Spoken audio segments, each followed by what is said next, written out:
With the release of Web Intelligence 4.0 Feature Pack 3, several improvements and new features have been introduced to expand and enhance your user experience. In this tutorial, you will review the new features in this release of Web Intelligence. The application performance has been improved in a number of ways. There is a reduced delay after you make each modification in a report, a reduction of server CPU load, and better handling of large documents. By default, Web Intelligence Rich Client now continues to run in the background after the last document is closed, to reduce the launch time when opening a document. You can now manage Web Intelligence report styles using cascading style sheets, enabling you to import, modify, and export styles for use by other users. Note that style sheet functionality is not available using the HTML viewer. Refer to the Modifying the Default Style Sheet tutorial for details. Sorting is now easier to apply and manage in tables and charts. You can directly apply a sort on a dimension or measure, and access sorts without using the Manage Sorts dialog box. The Manage Sorts dialog box is now required only for complex sorting. Refer to the Apply Simple and Complex Sorting tutorial for details.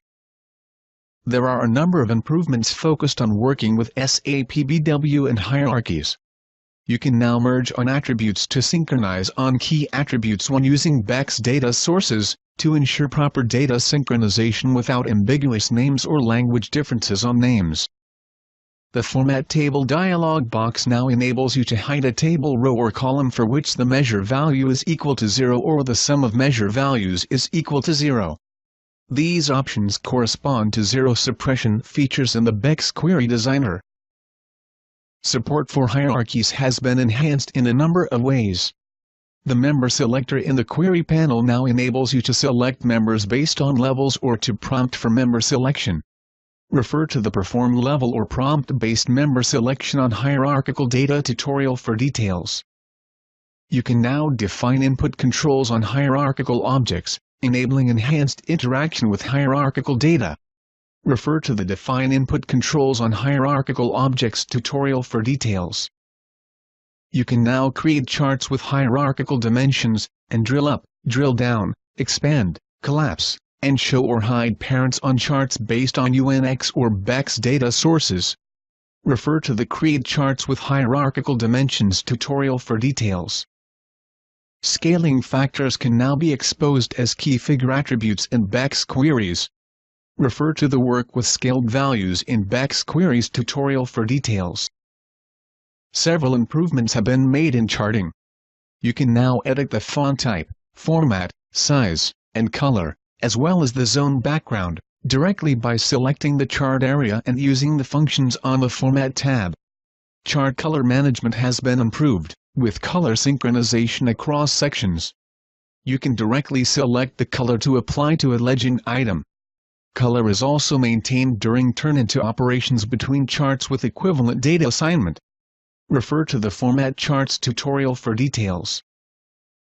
A new waterfall chart is introduced, which can be used to highlight a running sum across a dimension. The waterfall can be based on hierarchical or non-hierarchical dimensions.